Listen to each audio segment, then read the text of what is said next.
Je suis ravie de te retrouver dans cette vidéo que j'ai décidé d'improviser un petit peu suite à la réception d'un mail qui contenait un CV. Donc c'est vrai que j'en reçois quand même pas mal des CV. Parfois j'ai des précisions sur l'envoi de ce CV, parfois je n'en ai aucune et je ne reçois qu'un CV directement par mail. Donc c'est vrai que je me suis dit, ce serait bien quand même de donner quelques petits éléments pour aider les personnes qui cherchent un emploi, et donc en l'occurrence dans le secrétariat. Donc même pour un poste de secrétaire en tant que salarié, c'est très bien de postuler de manière spontanée, comme on appelle ça, quand il n'y a pas de proposition d'emploi, qu'il n'y a pas d'offre d'emploi en cours. On peut proposer notre candidature quand même. C'est très bien parce que ça peut montrer aux entreprises qu'on est motivé ou qu'on porte de l'intérêt à leur entreprise malgré l'absence de proposition d'emploi. Donc c'est une très bonne chose, mais par contre, il manque quand même bien souvent certains éléments sur les CV qui permettent aux recruteurs de cibler correctement, finalement de s'intéresser plus au CV qu'on va recevoir et de ne pas le jeter directement à la poubelle.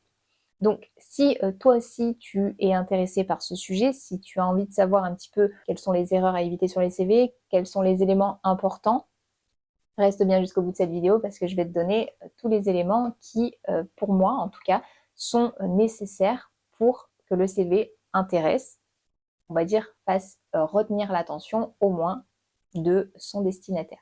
Avant toute chose, si tu ne me connais pas encore, moi c'est Émilie et je suis secrétaire depuis 2010. Je me suis lancée en tant que secrétaire indépendante en 2016 et depuis 2020, j'ai décidé de partager toute cette expérience pour les futures et nouvelles secrétaires indépendantes au travers de cette chaîne YouTube et de divers programmes que je propose sur mon site. Si ce domaine t'intéresse, n'hésite pas à t'abonner à la chaîne pour ne louper aucune autre vidéo et à me rejoindre gratuitement dans mes emails privés pour recevoir énormément de conseils, de renseignements et de motivation sur le secrétariat indépendant et bien évidemment l'entrepreneuriat. Pour me rejoindre, c'est le premier lien dans la description. Alors, la première chose qu'il faut savoir sur un CV, c'est qu'il n'y a aucune réelle mention obligatoire. Concrètement, on peut mettre en fait ce qu'on veut sur le CV à partir du moment où c'est de bonne foi, que c'est quand même réel, mais concrètement, il n'y a aucune obligation. La seule chose, c'est de se dire que la personne qui va recevoir ce CV, il faut qu'elle ait les informations nécessaires pour retenir au moins le CV et pouvoir ensuite faire passer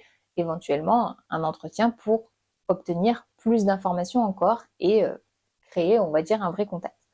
Donc déjà, en fait, c'est de donner envie par l'intermédiaire de simplement une feuille, parce que un CV ne doit tenir normalement que sur une seule page. Il ne faudrait pas que ça dépasse une page, sinon après ça deviendrait beaucoup trop lourd et finalement ça en deviendrait illisible. Il y aurait trop d'informations, ce ne serait pas non plus à l'avantage de l'expéditeur de ce CV. Donc, première chose, c'est de mettre un titre à l'emploi que l'on recherche. Très souvent, quand je reçois, et donc en fait, pourquoi je fais ça? Parce que en fait, j'en reçois quand même pas mal des CV, et à chaque fois, je me dis, ok, c'est bien, je ne cherche personne, donc c'est vrai que j'en ai pas trop l'utilité, mais en plus de ça, je ne sais même pas pour quel poste la personne m'envoie son CV. Parce que il y a plusieurs éléments qui font que je ne peux pas en fait deviner. Il n'y a pas de titre sur le CV. Le titre, c'est l'emploi que l'on recherche.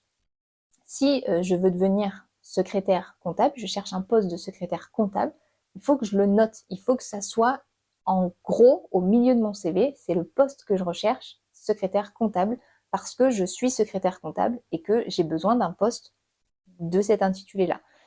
Et souvent, moi, je n'ai aucun titre sur les CV que je reçois. Donc déjà, ça c'est la première chose, on ne sait pas pour quel poste tu es en train d'envoyer ton CV, quel est finalement l'objet de ta postulation. Ça, c'est la première chose. Ensuite, on va retrouver l'encadrement sur les diplômes et les formations suivies. Très souvent, j'ai beaucoup de listes de diplômes et de formations indiquées, sauf qu'elles ne sont pas forcément nécessaires en fonction du poste que l'on va rechercher. Donc c'est vrai que moi je les reçois et je me dis, bon, le CV normalement il est censé, on va dire, correspondre à du secrétariat, en tout cas sur, voilà, on va dire cette thématique assez générale d'assistance aux entreprises. Sauf que quand je reçois un CV avec marqué BEP sanitaire social, CAP petite enfance, brevet de secourisme, c'est très bien. Mais donc l'emploi recherché, c'est pas secrétaire, c'est sûr. C'est peut-être plus sur le fait d'être assistante maternelle, de travailler en crèche, pourquoi pas à l'école, en étant ATSEM, des choses comme ça. Et donc c'est vrai que ça ne colle pas avec l'emploi éventuellement recherché. Et donc c'est pour ça qu'on a besoin qu'il y ait un titre, parce que si on n'a pas de titre et qu'en plus les diplômes ne correspondent pas, on ne sait réellement pas quel est l'objet de cette candidature. Donc ça, c'est les deux premiers points. Ensuite, on va retrouver les expériences professionnelles. Donc là, je suis en train de faire sur un des CV que j'ai reçu dernièrement le listing. Et donc, pareil, expérience professionnelle, je vais avoir tout un tas d'expériences professionnelles qui vont être mélangées et qui ne vont même pas correspondre les unes avec les autres. Finalement, on va même pas être sur quelque chose de cohérent sur la thématique générale. Parce que sur les diplômes et formations, j'avais, on va dire, une catégorie un petit peu plus enfance, voilà, sur le fait d'intervenir auprès des enfants. Et après, dans les expériences professionnelles, je vais avoir certaines choses qui vont correspondre et d'autres pas du tout. Je vais avoir de l'hôtesse de caisse, du secrétariat médical, de être nourrice, animatrice, ATSEM, formation de secrétaire comptable. Donc j'ai une formation qui vient se mettre dans une expérience professionnelle qui devrait du coup faire partie de la catégorie diplôme et formation. Donc déjà là, c'est mélangé.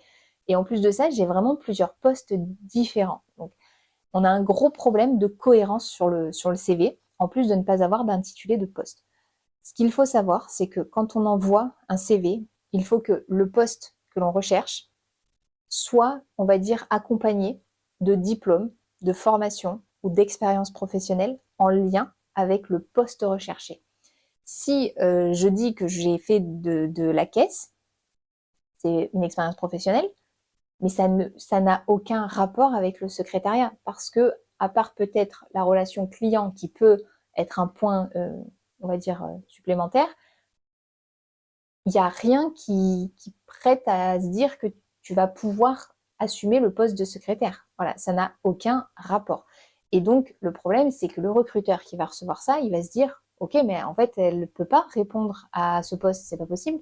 L'expérience professionnelle qu'elle a ne correspond absolument pas. Ou elle est beaucoup trop polyvalente, elle sait faire plein de choses différentes, mais pas assez spécifique sur le poste qui est à pourvoir. Donc là, on a un vrai problème de cohérence qui, on va dire, euh, empêche le recruteur de pouvoir, d'avoir envie d'aller un petit peu plus loin sur le contact avec la personne qui a envoyé le CV. Ensuite, on retrouve la catégorie des compétences techniques. Là encore, j'ai des compétences qui sont développées dans deux domaines complètement différents, à savoir la vente et la petite enfance. Encore une fois, on est sur de l'opposé total. Et donc, un recruteur ne peut pas se projeter sur des compétences techniques de la personne qui a envoyé le CV. Elle ne sait pas finalement si elle va vraiment être apte au poste. Et en plus, comme elle ne sait toujours pas, à cause de l'absence de titre, quel poste vraiment est sollicité, en fait, on ne peut pas réellement se projeter. Donc là encore, les compétences techniques doivent être en lien avec le poste recherché. Ensuite, là, et en particulier sur ce CV-là, j'ai un petit encart informatique pour préciser qu'il y avait Word et Excel. Donc on ne sait pas trop quelle est la maîtrise, en fait, si elle est très pro ou si elle est juste, on va dire que voilà, on sait s'en servir, mais pas forcément de manière détaillée. Donc ça encore, c'est pas hyper précis. Et en plus de ça, cette catégorie informatique devrait faire partie des compétences techniques parce que on est sur le fait d'être compétente dans l'utilisation de ces deux logiciels. Et donc, là, on a créé un encadré qui est pas vraiment utile. En fait, on aurait dû le passer au-dessus. Donc ça, c'est vraiment par rapport à ce qui est déjà présent et qui n'est pas assez complet et cohérent et qui ne nous permet pas déjà de bien cibler la personne qu'on a en face de nous et de savoir si elle va pouvoir répondre éventuellement à un poste dans l'entreprise. Ensuite, il y a une absence de quelques éléments qui, encore une fois, comme je l'ai dit au tout début, ne sont pas obligatoires, puisque aucune mention n'est réellement obligatoire dans un CV. Mais je fais vraiment en fonction de ce que j'ai sous les yeux, et pour que celles qui ont besoin de réaliser leur CV puissent avoir un maximum d'informations, et en tout cas sur sur, on va dire, le secrétariat, voilà, c'est des choses qui vont être assez intéressantes. On va pouvoir rajouter une catégorie centre d'intérêt qui va permettre en fait aux recruteurs, donc pas de savoir juste que tu aimes bien aller danser ou faire des voyages ou de la lecture, c'est pas simplement ça l'intérêt, c'est de démontrer tes qualités et tes soft skills, ce qu'on appelle finalement les compétences comportementales. Certaines activités qu'on va faire en dehors du travail vont nous permettre en fait de déceler les compétences qu'on va avoir en nous, des qualités qui sont un petit peu naturelles. Si dans tes centres d'intérêt, tu notes bénévolat, on va se dire que tu es une personne quand même hyper généreuse, que tu es humaine et voilà, et que tu aimes bien partager avec les autres. Si tu fais du dessin ou de la danse, on va se dire que tu es quand même créative. Si tu es voilà, dans un sport collectif, on va se dire que tu es respectueuse et que tu es plutôt disciplinée parce que pour pouvoir faire un sport collectif, il faut quand même respecter certaines règles, il faut s'entendre avec les autres, il faut se mettre d'accord, faut une cohésion d'équipe. En fait, il y a quand même derrière tout un tas de qualités en fait à avoir pour faire partie de ce genre de, de, de, de sport, de loisirs en fait. Donc en fait, il y a plusieurs types de centres d'intérêt qui vont pouvoir faire tilt auprès des recruteurs en se disant, OK, si elle fait ça, ou il fait ça, c'est que derrière, elle doit avoir ces qualités-là, parce que sinon, elle pourrait pas le faire, en fait, ça ne collerait pas. Donc ça, c'est des petits plus qui permettent de montrer que, voilà, si on a en plus pas trop d'expérience ou pas trop de diplôme, ou voilà, qu'on a un peu du mal à justifier de l'expérience qui peut aller avec le poste, si on a des qualités en nous qui sont un peu innées, ça peut être un petit plus pour appuyer notre candidature. Ensuite, on va parler plus généralement de la présentation du CV et des infos personnelles qu'on a envie de partager ou pas. Donc, on va mettre bien évidemment son nom et son prénom. C'est un petit peu indispensable pour être recontacté. On va mettre ses coordonnées de contact général. On n'est peut-être pas obligé de mettre son adresse exacte, mais bon, la commune, c'est quand même bien pour que le recruteur puisse cibler un petit peu la distance aussi, parce que ça joue énormément sur le fait de savoir si la personne va être à l'heure tous les matins, si ça va pas être trop contraignant pour les transports, etc. Donc ça, c'est quand même assez important. Pour ce qui est de mentionner son âge sur le CV, donc ça, c'est vrai que c'est un petit peu à double tranchant. On ne peut pas vraiment prédire ce que le recruteur va penser, lui, de son côté, en fonction de l'âge qu'on aura. Personnellement, moi, je trouve que quand on est assez jeune, ça démontre qu'on est motivé, énergique, qu'on démarre en fait dans la vie. Donc on est voilà, on est vraiment plein d'énergie. Après, quand on est, on va dire, un petit peu plus âgé, un peu plus de l'autre côté, on est plus mature, que, voilà, on est plus mûr, on est plus posé, on peut peut-être se prévaloir à des postes avec des plus grandes responsabilités. Donc après, ça, c'est un petit peu, je pense, à choisir en fonction du poste auquel on est en train de postuler. Ça va, voilà. Si tu penses que ça peut te servir de montrer ton âge, mets-le. Si tu penses qu'au contraire, ça peut être peut-être négatif pour toi, ne le mentionne pas, ce n'est de toute manière pas obligatoire. Autre point qui n'est pas obligatoire et qui peut être à double tranchant, mais qui, moi, je pense, est quand même assez important, c'est la photo. La photo sur le CV, beaucoup disent qu'il ne faut pas la mettre parce que ça peut être discriminatoire, etc.